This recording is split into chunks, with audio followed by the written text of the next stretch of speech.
It was the plane that helped win the Battle of Britain against all the odds. Anybody that doesn't get a buzz out of flying a Spitfire is clearly dead from the neck upwards. It's an iconic aeroplane. I have to pinch myself every time I fly it. But 5 years after its finest hour, the Spitfire was transformed into a supercharged spy plane designed to fight its way into the heart of Hitler's Germany. They're the highest performance there is. You don't necessarily want to fly one every day because they're quite exciting. Now, after decades in a scrapyard, this rare version of Britain's most famous fighter is being returned to the sky. It's a bit of a jigsaw puzzle. We know what most of the pieces are. It's just making them fit in the puzzle. I don't think there's many people that wake up in the morning and actually look forward to going to work. It's bloody brilliant, to tell you the truth. It's a tribute to the men who flew some of the Spitfire's deadliest missions, captured in remarkable unseen colour film, shot by one pilot who didn't live to see the end of the war.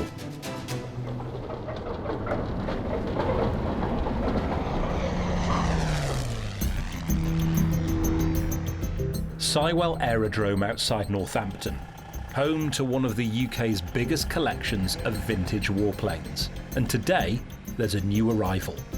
So this is a Spitfire FR-14. So it's a fighter reconnaissance Spitfire. It's got this lovely little window that we're currently calling the Zanussi mod because it looks rather like a washing machine. And in here mounts an F-24 oblique mounted camera.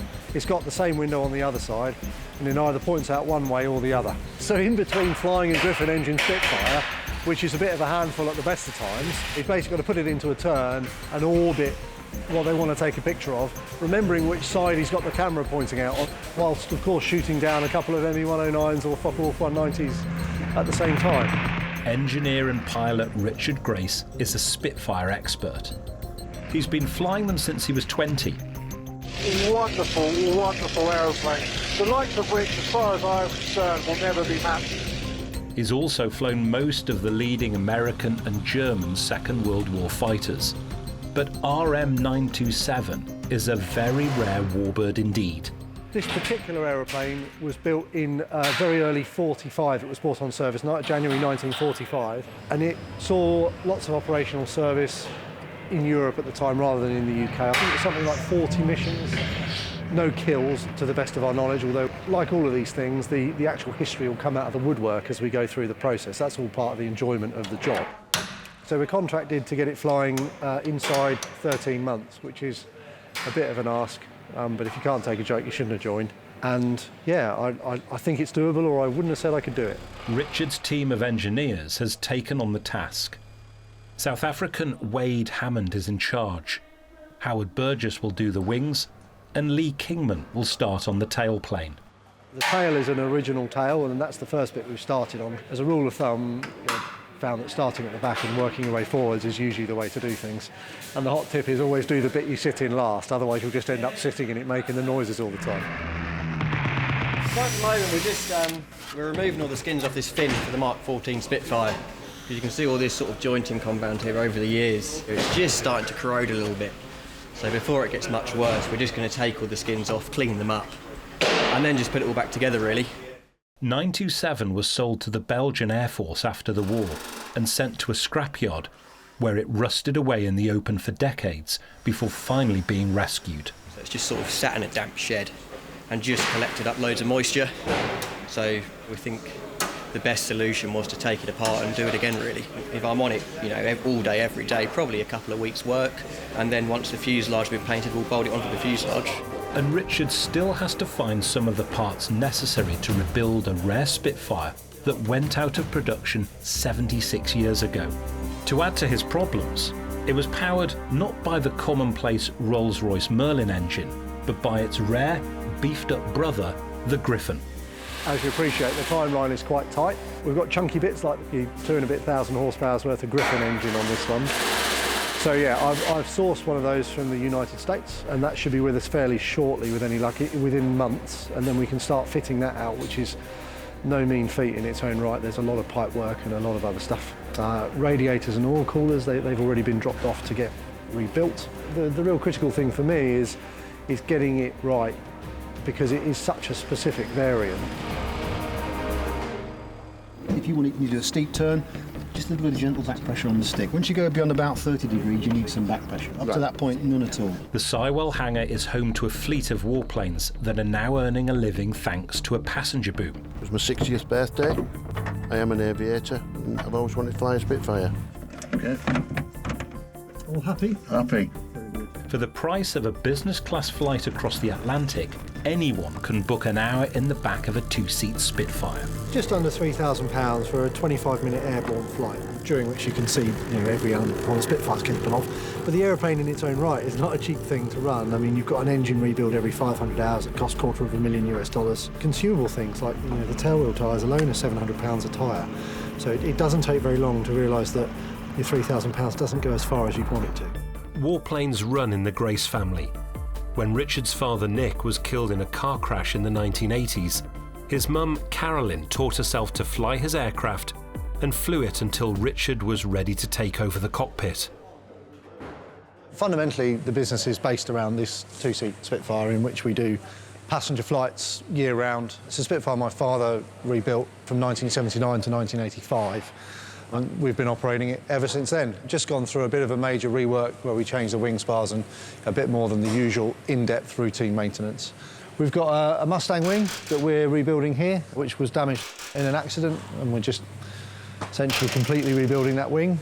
And then coming around further, we've got the TF-51 Mustang, which is the only two-seat dual-control Mustang in the country, again, which we operate for passenger flights and we do a bit of training in as well. And these two are the sort of aeroplanes you'll regularly see flying around out of Sywell. We tend to fly them, at least a few times a week. Today I'm flying it 4 times, so by the end of the day, it starts to feel like a comfortable slipper. Brilliant. Craig Carmichael from Hull flies microlight planes, but today he's taxiing back to his family in the most famous warplane of them all. How are we doing? That's spot on. You can understand why these planes are so good. The actual manoeuvrability of them is fantastic. Did a victory roll, some real sharp turns. I mean, I fly, but not like that. I have an aircraft of my own, but this thing's amazing. For pilots like Mark Levy, now retired after an airline career, it's a chance to deliver real passenger satisfaction. Amazing. I bet you still can't believe you've done that, can you? Yeah. It's a complete multi-sensory experience. They're deafened by the sound of the engine, the radio, sun coming through the canopy, vibration, speed, G-forces. I think people like now to have experiences. They don't want to own things, they want life experiences. And flying a Spitfire is a life experience. That's a box you've got to tick. This business helps make restoration viable, but it's also a passion fueled by meeting many of the men who flew wartime Spitfires and some of the women air transport auxiliary pilots who delivered them. So this is a signature from Mary Wilkins, a very well-known ATA pilot, and she delivered this aeroplane and then flew it a further 2 times between squadrons. She delivered around 400 Spitfires, maybe more.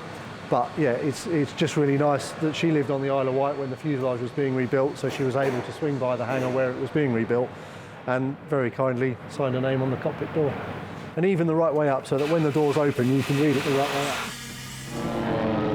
The Spitfire found fame in 1940 when, together with the Hawker Hurricane, it triumphed over Hitler's Luftwaffe in the Battle of Britain. In the years that followed, manufacturers Supermarine constantly updated the plane until they'd increased its top speed by nearly 100 miles an hour. By the end of 1944, the Germans were in retreat, and Allied generals desperately needed speedy intelligence on their troop movements. Once again, the Spitfire came to the rescue. The Mark 14 came about for the desire to go higher and faster, which is what it's really good at, and get up there very quickly. It's got a phenomenal amount of horsepower, great big 5-blade prop to really turn that horsepower into movement. And obviously they can outpace 90% of everything. But of course, a Spitfire is a fragile aeroplane. A simple pot shot from someone on the ground, if they hit you in the radiator or in the header tank, you've probably got 5 minutes till you're going to be on the ground, whether you like it or not. So yeah, you would feel very vulnerable, definitely. It's summer 2021, 6 months into the restoration. And for weeks, the Sywell hangar has been closed to outsiders due to COVID. But inside its doors, the work has continued, with the first coats of paint being applied to the rare warbird in the spray bay. It's been designed to take a whole Spitfire wing and a whole fuselage, and we just do it component by component. What we've found, of course, is that as the Spitfire developed, the camouflage pattern changes. And so we're spending a lot of time poring over old photos and taking lots of measurements, and the idea is that when the airplane's rolled out, it'll be a perfect replication of the camouflage lines that you would have seen if you were back in 1944. When the Spitfire Mark I came along, they used two colours, sort of green and brown, which was a colour called dark green, and dark earth. And what happened is, around 1941 to 42, the war changed, and instead of defending England over the green and brown fields, they were flying over the Channel. So they were looking at ways to make the colours more suitable for those kind of operations. And they're also flying at a higher altitude, so a new concept was developed, but it retained the dark green colour from the Spitfire Mark I, but it replaced the brown shade with a kind of a medium grey colour, which became known as ocean grey. In 1945, it took 13,000 hours to build one Spitfire using a purpose-built production line. In 2021, COVID is forcing the Sywell team to fall behind on an already ambitious schedule. There's just 7 months to go until delivery day.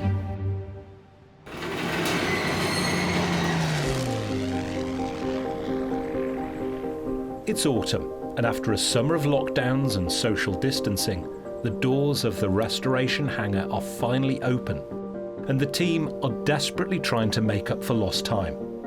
A vast amount has happened. The internal and external final finish paint is on, as you can tell, and very nice in its 430 RCAF markings, exactly as it would have worn. We've got all the system pipework going in, which is all new. We're transferring all the tags over from original pipes onto the new pipes just to make sure it's fully authentic. Lee has completed restoration of the tailplane. It was all in very good condition, and we didn't really have to manufacture any new parts apart from these fairings. But apart from that, it's completely original, really. So we've painted it silver on the inside, which kind of would have replicated bare metal during the war, because they wouldn't have bothered painting it. You know, there's a war on, so they didn't have time to paint it. No detail is too small to be restored. Even things like the pipe work are all good, and you can see their original from their original little data tags in here, just soldered on. So if you wanted the Mark 14 book and looked up that number, that will say it's the pipe that sits in the tail. The Spitfire's wings were missing, so new ones from an earlier aircraft have been found and adapted to feed its thirsty engine. So it needs extra fuel, so we put a couple of extra tanks in here and here, which are bag tanks, and they'll fit into there and all be fed to the engine. While Howard looks after the wings, Lee is being switched to a rush job. The passenger Spitfire needs maintenance. All right, on your toolbox, don't we? His new workmate is his dad, who first introduced him to aircraft engineering. Supposed to be looking after him and his sister when they were really young. And I ended up taking him down the hangar with me when we were at Duxford. And it's just, he's had no chance since then. Game over from there, It was game over, really. Bloody wish you'd had a pound for every time we've done this. For an ambitious young engineer, it's a dream job. I don't think there's many people, certainly at my age, in their 20s, that wake up in the morning and actually look forward to going to work. I woke up this morning and thought, right, today I'm going to go into the paint booth, I'm going to get all the battery tray bits that I made the day before, which Mick, our painter, very kindly painted for us. So, I riveted it all together and I fitted it. You can just see it in the door there, and what's not to like? You come in and you're quite literally building a Spitfire. Very occasionally, Richard asks you to jump in the back, and you kind of look out the window and think, my job is to fix these airplanes, and very occasionally go flying on them. I'm incredibly grateful for that, and I forever will be grateful. It's bloody brilliant, to tell you the truth. There are just 3 months to go until the first flight, and all the components of the Spitfire are coming together, including its fuel system. Most of it is new, but there are some original parts in there. These two tanks, and obviously the ones on the other side, give it an extra 50 gallons. It's about an extra half an hour's flying anyway, which according to the pilots is good. Wade is preparing to attach the wings to the fuselage. The steel pins that hold them in place must be a precisely tight fit. These wings have never been on this aeroplane, obviously, and these spars are new. So we have to remount the holes where the pins go in so that we can get the new bushes in. But it doesn't leave you a lot of tolerance. In the cockpit, Lee has been fitting the pilot's controls. When we got all this stick assembly, it was literally a box full of parts, and I looked at it and, I mean, I wouldn't tell you it was a Spitfire control column, but after weeks sitting on the bench measuring and cutting and making tiny little taper pins and bushes and fitting them all in and peening them over, just kind of completes the cockpit really. And even things like the rudder pedals with these really nice brass adjusters, it's just very typically British, isn't it? It looks beautiful. With this, you know, very classic spade grip, it looks really cool. The long wait for an engine for the Spitfire is finally over. A reconditioned Rolls-Royce Griffon producing 2,000 horsepower has arrived from America. Thankfully, there's a company in California. They supply quite a lot of the engines we put in the aeroplanes. And luckily, you can kind of phone them up and say, I want one of these. And they've got most of them on the shelf. This one's becoming a bit more rare because there's not many of them around. The nice thing of it is I know that once it goes in, this piece won't be leaking oil. What we put in may still be. We'll be fixing that later. The first Spitfire with a Griffon engine flew in 1941. With a capacity of 37 litres, it could power 40 modern family cars. But it also makes it nicer because these sound nice. They sound a lot better. As well as the hugely powerful engine, the Spitfire's designers did anything they could to improve the plane's speed, including retracting all 3 wheels. I'm just fitting the tail wheel. We've rebuilt the entire tail for the aeroplane because when we arrived it looked like it kind of came off the seabed. So we've had all the tail planes off, we've had all the skins off. Lee's also had to rebuild the hydraulic pipes that drive the undercarriage. You know, because it's typically British, it's just something else to go wrong, isn't it? I think it probably gained you maybe, you know, probably less than 10 knots in the cruise, but I suppose something's better than nothing, isn't it? But Wade has a problem. The wings can't be permanently attached until some vital components arrive. Surprisingly, we have the bolts, just not the nuts, and everything being Spitfire is all special. So as soon as we get them, then we can put the landing gear in it, get the wheels retracting, get it back down on the ground. The Deadliest Spitfire is taking shape. But there's only 3 months left and a lot of work to do. And Richard has promised 927's new French owner it will be ready for the 2022 air display season. He's a youngish fellow, business owner, very savvy chap, but an excellent pilot. I mean, a really, really great pilot. We've watched him fly at various air shows and he's super competent. So he is an owner pilot who will really enjoy flying that aeroplane. People are buying these aeroplanes because in the past 10 years, these things have doubled in value. There was an article written in 2015 for the Goodwood Revival about how a really nice Spitfire was worth £2.5 million, and we were there this year with one for sale for £4.5 million, getting interest. So they're just going up in value, albeit steadily, but better than money in the bank. It's New Year 2022 in the Sywell hangar. We've got that push rod. We haven't got the links that go from there to the cable. Yeah, and we've got the islet. This is all painted up and ready to go. Yeah. Today, the cables that connect the ailerons to the control stick are going in, a job that largely relies on touch. But the next task is even more critical, attaching the huge undercarriage legs. Okay. Yeah. Brilliant. There's a lot of angles in there to deal with. Whoever designed it was either very clever or very stupid. I can't decide which. Obviously, it's a very skinny wing, and trying to get something very strong into a very skinny wing is tricky, so they've had to make it go up in a very specific way. There's an element of shimming and all that kind of stuff to get it to fit nicely in the wheel bay, which is only just big enough to receive a wheel. And then you've got the hydraulic system to deal with, obviously, which makes it go up and down, and setting all of that up and just rigging everything so that it works properly is a battle in its own right. The Spitfire's undercarriage was originally retracted by its pilot using a hand pump. By 1945, its weight required high-pressure hydraulics. I'll have this one. You can have that end. We did. The legs weigh 50 kilos, and there's only room for 2 people under the wing. You didn't bring a hanger. I didn't bring it out, no. That's it, give her a... It's gonna go. You feel it. We need a hammer. I got it. I'll get hammer. Wade and Lee must precisely align the leg in the wheel well. Hopefully this is it and it stays in for keeps now. We'll get in there and do the other side. The team at Sywell have skills that all but died out 30 years ago. It's always a battle to get engineers. We're very lucky to have a very skilled workforce here of really good people that all work hard and get along, and we all get along with each other. It's a great environment. Come forward with the leg weight? Yes, engineers are hard to find. It's the right engineers. The real problem is with what we do here, we don't currently have the time to train anyone. So if you want to walk through the door and have a job, on day one, I need to be able to say, that Spitfire over there is broken, can you go and fix it, please? And trying to find people capable of doing that, very, very difficult. Just come down with the leg weight. Okay, up ever so slowly. Towards the end of the war, Spitfires were almost a ton heavier than the first prototypes. It meant engineers had to develop very rugged landing gear. Much easier. This is the shock strut, so that piece compresses as it lands, and this whole mechanism moves up and down inside the wheel well. That'd be the axle for the wheel. And then this mechanism up here basically is the lock that locks the wheel down, and it also locks the wheel up once it's in transit and it's moving.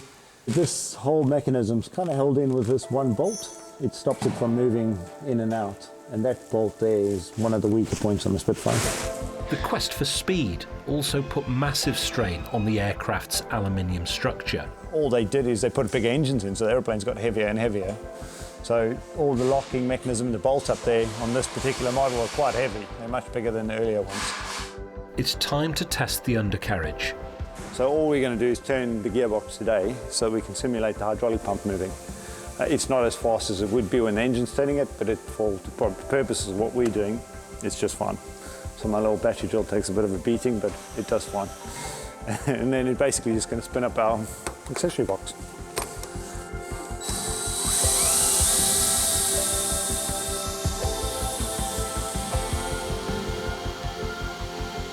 The Spitfire has just passed another significant milestone on the journey towards takeoff.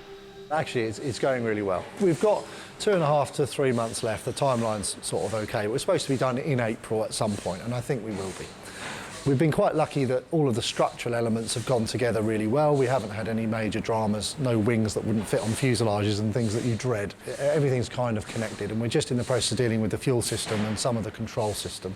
Still got the tail feathers to go on, and obviously all the removable panels to fit and things like that, but yeah, it's getting there. But many hurdles remain, and time is running out.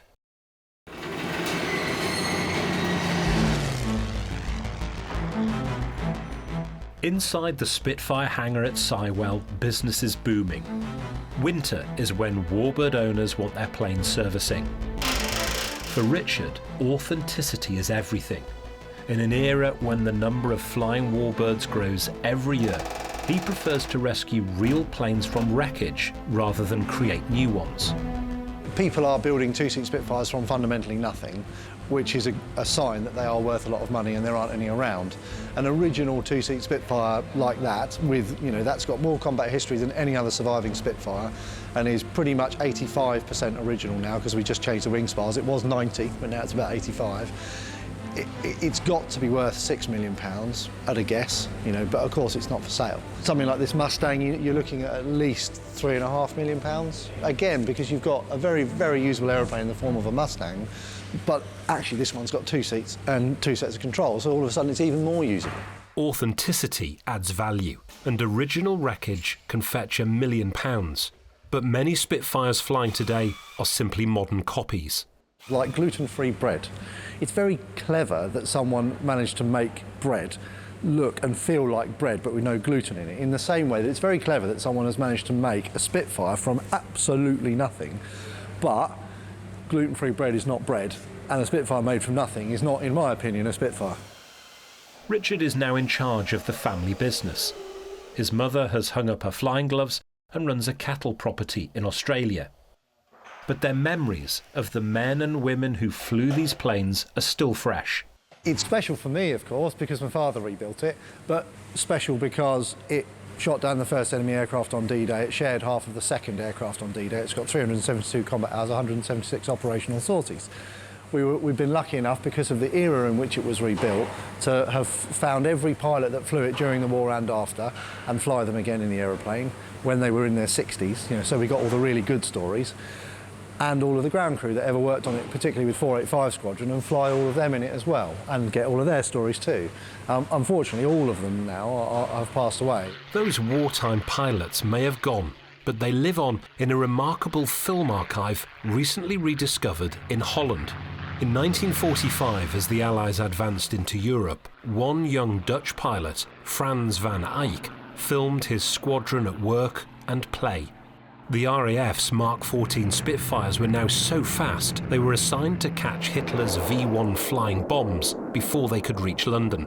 Some pilots even flew alongside them and overturned them with their wingtips. I think the tipping element, I don't think they did so much. I think it was definitely more of a shooting down, which is a brave job in its own right. Flying through the deluge that comes off a V1 when you blow it up, having seen the gun camera footage, absolutely petrifying, especially with your fabric-covered elevators. You just sort of spin around and make sure they weren't on fire. But it was a mission that cost many pilots their lives, including Van Eyck's.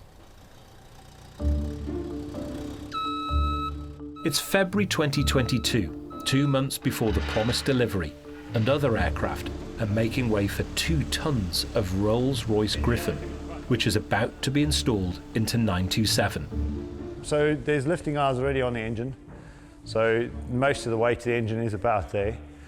We're going to put a small crane on the front just so we can balance it out a little bit, and then it's actually only got 4 little bolts, so hopefully it all goes pretty easy. Back's aching already. It's pretty close. It's going to come this way slightly. Okay, thank you.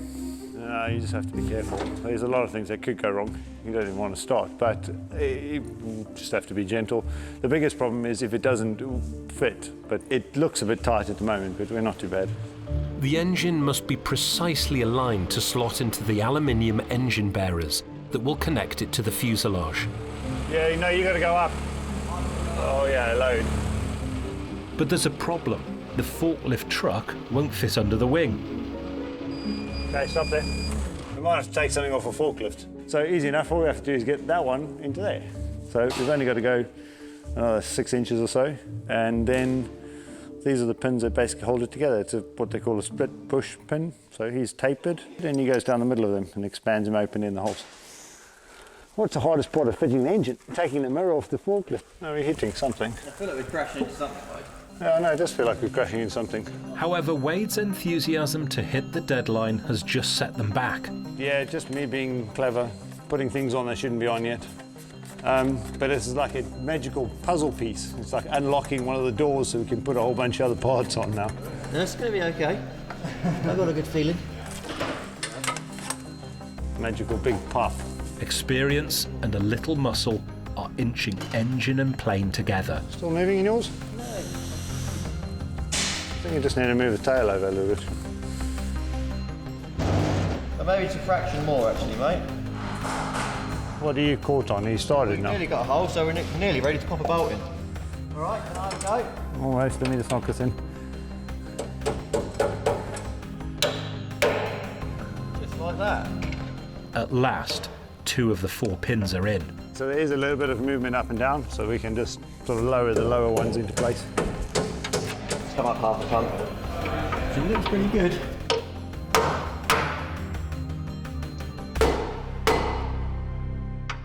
Gotta go. There we go. We're on. We're just sending a picture to boss, showing that we actually put an engine on without dropping it on the floor. But first, the fuel lines that feed the engine must be installed and connected. Because this engine's so big, they sort of had to move it as close to the firewall as they could to get the centre of gravity as far back as possible. So it leaves absolutely no room between the firewall and the back of the engine. So one of the biggest challenges is actually making all the hoses and pipes and things in the back here so that they don't hit the engine when you put the engine in. It means weeks of intricate plumbing work, installing pipes carrying inflammable fluids. They all kind of weave in the engine and around, so it's a bit of a jigsaw puzzle. We know what most of the pieces are, it's just making them fit in the puzzle. One mistake at this stage could cause a catastrophic fire when the engine is first started. 927's restoration is entering its final but riskier stage. The magic of the Spitfire shows no signs of fading. and in Surrey, another new vintage warbird is about to take to the sky. We're going to buddy box on the next flight, so at a sensible altitude, I will have control. Pensioner Ed Sparks has built his own Spitfire in miniature. My wife died 2020, and our daughter asked what I was going to do with last year's Christmas present money. And I said, I have no idea. I have no plans to spend it on the holiday, which we were going to spend it on. And a day or two later, I said, I know what I'd like to do. I'd like to put it towards the flight in the Spitfire, which I've wanted to do for 30 years. In a few weeks, Ed is booked to fly in Richard's Spitfire, but first he has a test flight to carry out. The last thing I want to do is crash this, which is why I've got a very experienced pilot to do the maiden flight. We're happy with that, Dave? Yeah, I think we're okay. I think we're ready to fly.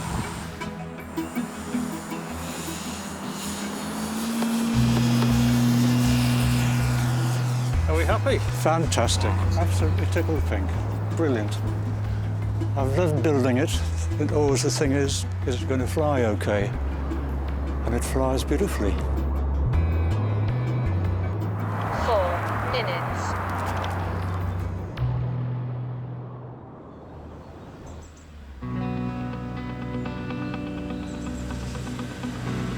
It's April, and in the lanes of Hertfordshire, the last major component of Spitfire 927 is on the move. We have a nice new shiny propeller for our Mark 14 Spitfire. It's a 5-blade rotor prop, which they've pretty much made from new. It is an amazing work of art, and we're going to go and put it on an aeroplane shortly. It's bought me a really nice Easter present. It's an exciting day.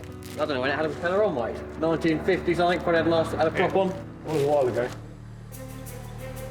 There's 2 oil tubes that come from the front of the engine, and then on the front of the propeller we'll put the cylinder and the piston on, and then that will take oil from the engine, and then it will pump oil either side of the piston to vary the pitch to your desired setting. When you take off, you need a finer pitch to get more power on your takeoff, and when you're in the cruise, that obviously doesn't help you, so you need a coarser pitch for the sort of cruise and a faster speed.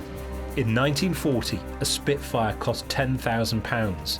Today, most of its individual parts sell for more than that. I don't know how much it costs, but it's lots of thousands. It's more than my yearly wage, I can guarantee you that. Yeah, if you drive in there, then reverse that way, I reckon it'll be all right. Actually, a Spitfire propeller now costs in the region of £150,000. Nice.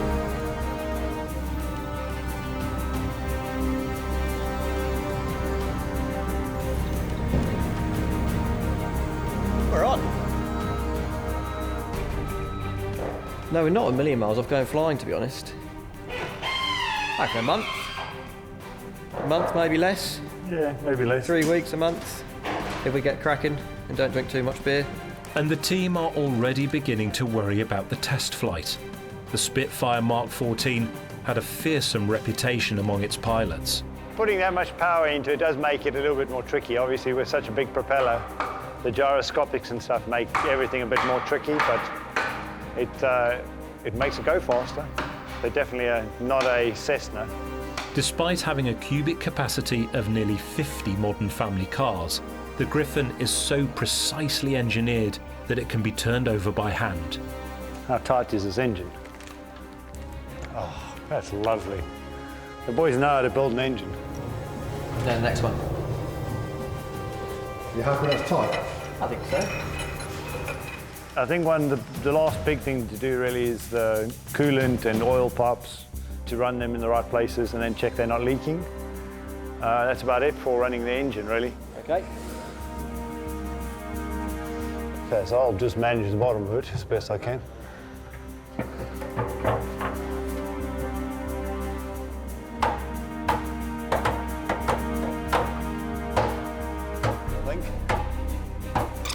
But Lee doesn't know his own strength. The streamlined spinner now has a dent its designers never intended. Oh, you have. In the front. Is it fair? I put a few little dents in, actually. Yeah, you did. We'll just pop them out. Sorry. Happily, the dent is soon smoothed out. An engine run is days away. Wade is a happy man. Yeah, pretty good. We've got a propeller, we fitted it. Now we just need to get all the rest of the puzzle pieces so we can make it turn around. Nice. That's very cool. On the other side of the airfield, another important flight is much closer. Ed Sparks is getting ready for takeoff with ex-RAF pilot Mike Ling. I mean, you're quite tall, aren't you, Ed? That's fantastic. It's fair to say I'm little boy excited. That's it, you've got it. Okay. Down into the sea. It was that symbol of freedom back in the 1930s and 40s. I think the name has something to do with it. It's quite a punchy, catchy name, and I think that name Spitfire it said so much about what people did in the summer of 1940 to endure the Battle of Britain. So that's really where the magic of the Spitfire lives. Right, you ready, Ed? Yes, I am. Best noise and smell in the world coming up, I hope. Right. Here we go. Wow. There she blows. Wow. Control traffic, Spitfire is rolling 2 on right. 1 rolling. Wow. Right, are you ready for some aerobatics, Ed? I'm going to roll now. Okay. Okay. And Ed's late wife Jill isn't far from his thoughts. Let's go and see if we can find Jill on this cloud, shall we? Hey, I have control. You have control. There you go, my hands are off, you are flying a Spitfire. Oh, there we go, look over your left shoulder. Beautiful. There we go. After half an hour soaring over Northamptonshire, Ed's lifelong ambition has finally been achieved. Not my best landing, I'm afraid to say. Fantastic. Well done, sir. Thank you. It's been a pleasure. Absolutely brilliant.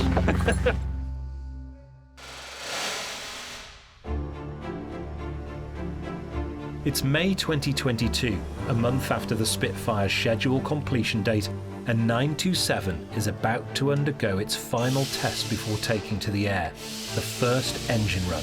Well, we're already late. So, like any good deadline, it's been and gone. It was supposed to be done at the start of April, and here we are now, 2nd of May. But on a job like this, with the scale of the job that was ahead of us, it's not unreasonable to be a month late. And inside the fuselage, Lee is still at work finishing the final touches.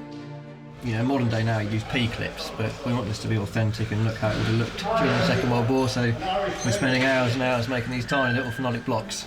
Wade's busy with a critical part of the plane. This is a high-stakes day. We're just checking out the movement in the propeller governor. So governor controls the pitch on the propeller. So it's buried down in the hole, and I'm just making sure that it's got the right range of movements, really. The primary danger is issues with the oil system, whereby the engine doesn't get oil pressure, even that for a short period of time, and the engine's dead. You know, for a moment's lack of concentration, you'll kill it.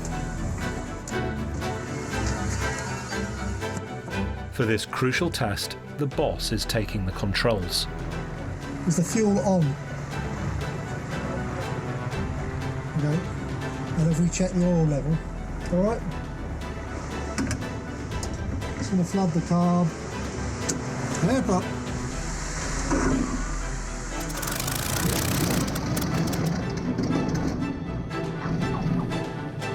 But all is not as it should be. Time for a second try. Air up. And the Griffon roars. For the first time in 75 years, 927 is ready to fly. Almost. I'm just monitoring the instruments to make sure that they behave how I want them to behave. So that means I want lots of oil pressure. I don't want the coolant temperature to be rocketing, and I don't want the oil temperature to be rocketing. I want them to just be steadily warming up like any normal aeroplane. So essentially what I'm looking for is normality. And what the two chaps either side of it are looking for is anything that's falling out of it. Richard is still finding his way around an unfamiliar cockpit. There is a gen switch. That way. Thank you. We really need some placards. I was looking for it for ages. But you don't want to start flipping switches, do you? Like, They're loud, old, rough old things, Griffons. You do forget it's ear-shattering in the cockpit, but I mean great ear-shattering, but ear-shattering nonetheless. But yeah, all a success really. There's a couple of things that you just notice once something's running, things jiggle themselves around in the cockpit and you go, oh, there's a washer we lost. Obviously we've circulated all the systems, so now we really need to have a really good look at all of our hoses and make sure that we've not got any tiny little weeps and leaks and stuff. Obviously also make sure we've not shaken anything loose. All that remains now is fitting the final missing parts. So that dog bowl is going before fuel tanks can go in. Yeah. I think it's going to be a brilliant aeroplane when it's done. These Griffon Spitfires are, certainly from a performance standpoint, my favourite mark of Spitfire because they're the highest performance there is. But yeah, they have their idiosyncrasies. You don't necessarily want to fly one every day because they're quite exciting. Finally, 14 months after the remains of Spitfire 927 arrived in the Sywell hangar, she's ready to fly. First flight of any restoration is always a bit, I suppose, nerve-wracking in a way, although of course we've checked and triple-checked and quadruple-checked everything, so it really should be absolutely risk-free, but of course this is the first time it's flown since the 50s, so undoubtedly there's some trepidation. The weather is perfect, but a last-minute fault could still send the team back to the workbench. Everything must be checked and double-checked. For me, this is the first Spitfire that I've been involved with start to finish on the restoration side, so it is bloody exciting. It will be, it's going to be a good day. For the engineering team, it's a tense time. We're just copper wire in this little ball here, so that's the jettison for the canopy. So you pull that and these little pins come out here, and then the canopy is no longer present. The boss's life depends on the quality of their work. There are no more checks to do. Then it's pretty much all up to Richard, really, not me. Don't mind it. Wartime pilots regarded Spitfires fitted with a Griffon engine as the hardest to fly. Dozens were lost in accidents, as the torque of its huge 5-bladed propeller forced planes to veer off the runway. 927 is scheduled to fly for just 30 minutes, straight and level with only gentle manoeuvres. But this test flight will require all of Richard's skill.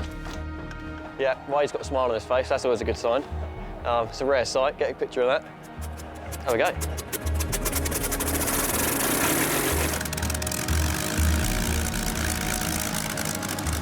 But almost as soon as the Spitfire taxis out, there seems to be a problem. He's coming back. Yeah. I'm tired.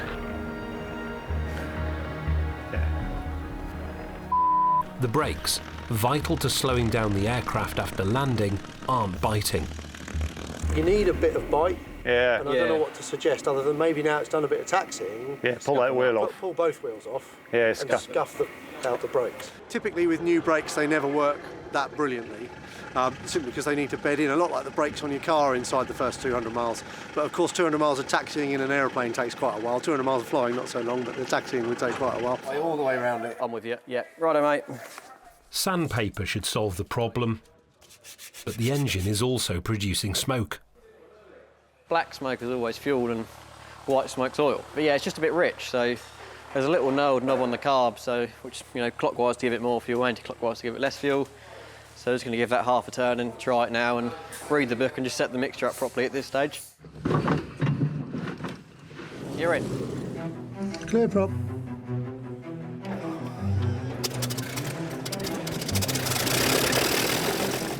And India Victor is heading in turn, runway 21. North India Victor, surface wind 320 degrees, 15 knots. Golf Sierra Sierra, Sywell Spitfire now airborne. It's a moment of relief for the whole team, as another Spitfire joins the worldwide ranks of just 60 flying survivors of Britain's most famous fighter. The rate of climb on it is truly staggering. That Griffon engine has just got so much power. And to give you an idea, if the throw of the throttle lever is about a foot, we're using about 4 inches. So, if you actually open that thing up all the way, it's in the cruise, a normal Spitfire goes just under 200 knots. This is doing 230 knots. So, you're talking a huge speed increase even at the low powers. Once you actually open the power up, you sit there and go, oh, hang on, I'm doing nearly 300 knots in level flight. He hasn't come straight back. It's a novelty. Ask us again when he's landed. Exactly. That's all I'm going to say. I'm not going to say anything until it's landed. I'm going to put it out there and say it's the first time that a Mark 14 has really been done to the original spec. I mean, the power of it is just, I mean, it's very hard to convey. You know, we've got similar horsepower aeroplanes. They weigh 5,000 kilos, and this weighs half that with over 2,000 horsepower. I mean, it is just a hell of a tool. But of course, the Mark 14 performance-wise is probably one of the highest performing warbirds I've ever flown. So they are very exciting things to fly. Spitfire, very short final to land 03 visual, the target no factor, but I am landing. Nicely done. It's landed, it's not leaking, going, so yeah, good go. I remember it coming to the hangar and yeah, the bloody tail looked like it came off the seabed and the fuselage looked like a luminous yellow cigar and just some dodgy primer, and now to see it as in my opinion, a bloody nice looking aeroplane, and to see it fly for the first time today, it's bloody good. It's very rewarding. Everything's perfect, yeah. It's perfect, yep. Everything, VSI, everything. Beer's going to taste good tonight. It's nice. Did it fly a little bit? It does, oh yeah, no, it's lovely. It needs a bit of rudder. The Deadliest Spitfire is on course still to be flying 100 years after it was built. A fitting memorial to the pilots who used it to write history in the sky.